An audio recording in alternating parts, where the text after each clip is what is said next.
dalam surah Al-A'raf ayat 34. Walikulli ummatin ajal. Setiap umat itu punya ajal. Artinya kullu nafsin dha'iqatul maut. Setiap yang bernyawa itu akan menghadapi kematian. Maka dalam hal ini tidak ada yang sanggup untuk mengakhirkan bila ajal itu datang. Dan tidak akan bisa orang untuk mengedepankan agar ajal itu datang. Banyak orang yang mencoba bunuh diri, dibagi. Banyak yang diminum, semua kajian medis mengatakan harusnya udah mati. Belum, kata Allah. Banyak orang tadi yang mengaktifkan segala kesehatan dan agar lari dari kematian, tapi tidak juga. Ditutup pun dengan besi yang tidak ada celah, jarum pun tetap tembus juga. Maka dalam apa kajian yang harus kita pahami ini adalah dalam hal keyakinan. Karena la haula wala quwata illa billah. Halo sahabat semuanya, salam giat. Berjumpa di channel al.andawi.andi. Jangan lupa klik tombol subscribe dan nyalakan loncengnya ya. Terima kasih. A'udzu billahi samii'il 'aliim minasyaitonir rajim. Bismillahirrahmanirrahim. Assalamualaikum warahmatullahi wabarakatuh.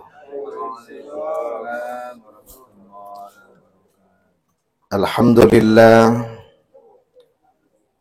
wa syukrulillah wassalatu wassalamu ala rasulillah Sayyidina Muhammad wa mawalah. Ashhadu an la ilaha illallah wahdahu la syarika lah wa ashhadu anna Muhammadan abduhu wa rasuluhu la nabiyya ba'da. Rabbi israh li sadri wa yassir li amri wahlul 'uqdatam min lisani yafqahu qawli amma ba'd. Wa qala Allah ta'ala fi kitabil karim fi surati Al-A'raf ayati rabi'ah was-salsin. A'udzu billahi minasyaitonir rajim. Bismillahirrahmanirrahim. Wa likulli ummatin ajal. Idza jaa adaluhum la yastakhiruna sa'ah wa la yastaqdimun. Shadaqallahul azim. Illa fi afatina bi kulli madara sabqa tahiruka inna syarrad dawabi 'indallah sumul bukmul lati la ya'qilun. Bapak-bapak, ibu-ibu ahli ta'jiyah yang berada di rumah duka ini yang kami hormati, terutama yang kami sayangi, ahli musibah. Sungguh ini bukanlah yang terburuk, tapi yang terbaik. Ketika kita sadari bahwa walal akhiratu khairu wa abqa. Sungguh akhirat itulah yang terbaik dan kekal. Tiada dunia ini kekal. Maka dalam hal ini, untuk kembali kita bersyukur kepada Allah dengan rasa masih dalam suasana terkendalikan diri kita akan perginya ayahanda yang kita cinta, yang sangat baik orangnya, tidak pernah wajah merengut, penuh dengan canda dan tawa. Semua sahabat mengakui akan kebaikannya. Bahkan di akhir-akhir hayatnya sebelum beliau masuk ke rumah sakit Kesrem, beliau pun diizinkan Allah melakukan kebaikan dengan mengantarkan sedekah. Anak sudah melarang, adik sudah melarang, makcik sudah melarang, tapi tetap kekeh karena panggilan Allah yang Maha Rahman. Pergi beliau dengan mengendari kendaraan, dan itu tiada daya dan kuasa kecuali dari Allah. Secara akal tak sanggup kita melihatnya, tak mampu kita berpikir, tapi secara batin, hati, Rasa itulah yang dikuatkan oleh Allah kepada almarhum Ayahanda Al-Hajj Mahaswin bin Haji Muhyiddin Hamid. Maka oleh karena itu yang disebut dengan syukriyah, rasa syukur kita kepada Allah, dan bersabar kita dengan kepergian beliau. Tapi satu tuntutan yang kita kembali adalah selalu kembalikan kepada Allah, karena semua datang dari Allah, kembali kepada Allah. Selawat dan salam pada baginda besar Nabi Muhammad sallallahu alaihi wasallam. Hadirin ahli ta'jiyah yang dirahmati oleh Allah, ahli musibah rahimakumullah. Tadi Allah telah berfirman dalam surah Al-A'raf ayat 34. Walikulli ummatin ajal. Setiap umat itu punya ajal. Artinya kullun nafsin dha'iqatul maut. Setiap yang bernyawa itu akan menghadapi kematian. Maka dalam hal ini tidak ada yang sanggup untuk mengakhirkan bila ajal itu datang. Dan tidak akan bisa orang untuk mengedepankan agar ajal itu datang. Banyak orang yang mencoba bunuh diri, dibagi. Banyak yang diminum, semua kajian medis mengatakan harusnya udah mati. Belum, kata Allah. Belum. Banyak orang tadi yang mengaktifkan segala kesehatan dan agar lari dari kematian, tapi tidak juga. Ditutup pun dengan besi yang tidak ada celah, jarum pun tetap tembus juga. Maka dalam apa kajian yang harus kita pahami ini adalah dalam hal keyakinan. Karena la haula wala quwata illa billah. Ajal itu pasti akan datang. Tidak ada satupun yang dapat mengakhirkannya alias bersembunyi dari kematian. Dan tidak akan ada satupun yang akan memajukannya agar cepat menuju kematian. Maka oleh karena itu kepada kita, ini ditempatkan bahwa Qul huwallahu ahad. Katakanlah Allah itu Esa. Tiada yang Esa kecuali Allah yang Maha Esa. Artinya apa?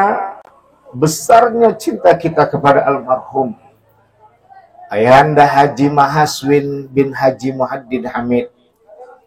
Tapi lebih besar cinta Allah kepada almarhum. Maka di saat itulah kita tidak bisa mengesakannya, karena Allah yang esa itu.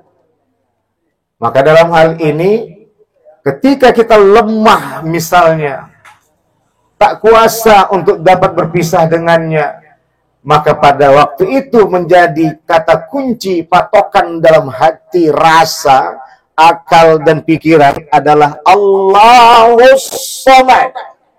Allah tempat kita bergantung. Tidak kita bergantung sama almarhum. Meskipun almarhum pergi,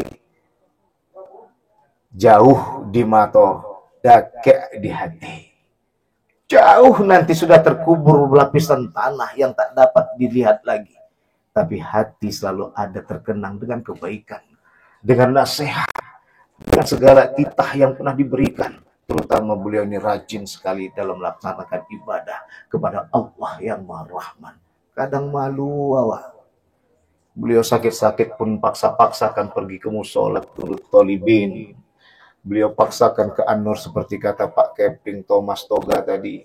Tokoh agama dan tokoh masyarakat. Lupa Toga, Thomas itu tokoh agama. Thomas tadi tokoh masyarakat. Adik-kalilah Bang Parimin. Maka dalam hal ini, disinilah kita kembalikan gantungan kepada Allah, tidak kepada almarhum. Memang udah itu. Daya dan kuasa milik Allah. Bukan kita punya daya. Bukan kita punya kuasa. Jadi untuk meneguhkan hati ini biar terasa tenang, rindu tak tertahan, maka kembalikan yang pertama adalah Allahus Samad. Allah tempat kita bergantung, tidak kita bergantung pada almarhum. Udah usaha kita. Larinya yang tak akan pernah berhenti. Yang hanya Allah meminta, laksanakanlah sholat 5 waktu. Karena di balik sholat itulah doamu terkabulkan. Tiada rugi bagi Allah ketika kita tak sholat. Tiada untung bagi Allah ketika kita sholat. Untung dan rugi itu buat kita. Maka itulah kunci Allah SWT. Maka di saat itu kita akan sadar, lam yalid wa lam yulad. Karena dialah Allah. Tidak beranak dan tidak diperanakkan. Maka tidak ada satupun yang menyerupainya. Maka di saat itu, kata kuncinya yang kedua adalah dunia ini sementara. Alladzi khalaqal mauta wal hayata liyabluwakum ayyukum ahsanu amala. Di mana diciptakan oleh Allah tadi kematian untuk melihat, menguji siapa yang paling baik selama hidup di dunia. Jadi Islam paling anti kemiskinan. Islam selalu menganjurkan umatnya untuk penuh kekayaan. Kekayaan itulah yang selalu dengan keberadaan. Keberadaan untuk dihargai dengan kekayaan hati, rasa, akal, dan pikiran. Sehingga mengelola dunia untuk melakukan kebaikan-kebaikan sebagai ongkos untuk menuju akhirat surga yang didambakan kita semua. Maka dalam hal ini, itulah yang kita paham tadi bahwa yang kedua, bumi ini, dunia ini, tempat kita sementara. Kita seperti menunggu bus yang datang. Kita seperti menunggu kapan lonceng pembelajaran dibunyikan untuk pulang. Kita menunggu kapan kita pulang dari pekerjaan menuju rumah yang tempat istirahatan. Beginilah kita berada di dunia ini. Kita akan pulang dan tetap selamanya ke akhirat. Maka akhirat itu dua kuncinya, surga dan neraka. Tentulah surga yang ingin kita dapatkan. Mudah-mudahan kajian ini memberikan tawar sedingin buat kita semua. Pembelajaran buat kita ahli ta'jiyah di dalamnya. Dan kepada ahli musibah, satu tadi yang kita mintakan. Beliau adalah orang yang aktif beribadah. Maka beliau berharap tampilkan kerinduan kalian. Rina, Rima, dan lainnya dengan jangan tinggalkan sholat 5 waktu. Rindu sholat 5 waktu, tampilkan doa karena makbul insya Allah diberikan oleh Allah. Rindu ucapkan Fatihah di situ yang kita tak sangka ketika orang yang ditinggal pergi oleh orang yang dicinta. Tak terhitung berapa ribu kali sudah kita berfatihah. Inilah yang menyandarkan diri kita dengan rasa selalu bergantung pada Allah. Sedih akan stabil, tapi tidak mengganggu aktivitas sehari-hari kita dalam bekerja dan beribadah untuk Allah yang maha rahmah. Syukurilah apa yang ada pernah bersama dengan almarhum. Sabarlah bila kita sudah ditinggalkan oleh almarhum. Ingatlah petuahnya untuk selalu bisa menjaga diri agar menjadi hamba yang dicintai oleh Allah yang maha suci. Pada Allah mohon ampun, pada sekalian saya minta maaf. Wallahu muwaffiqil aqwamit thoriq. Wassalamualaikum warahmatullahi wabarakatuh.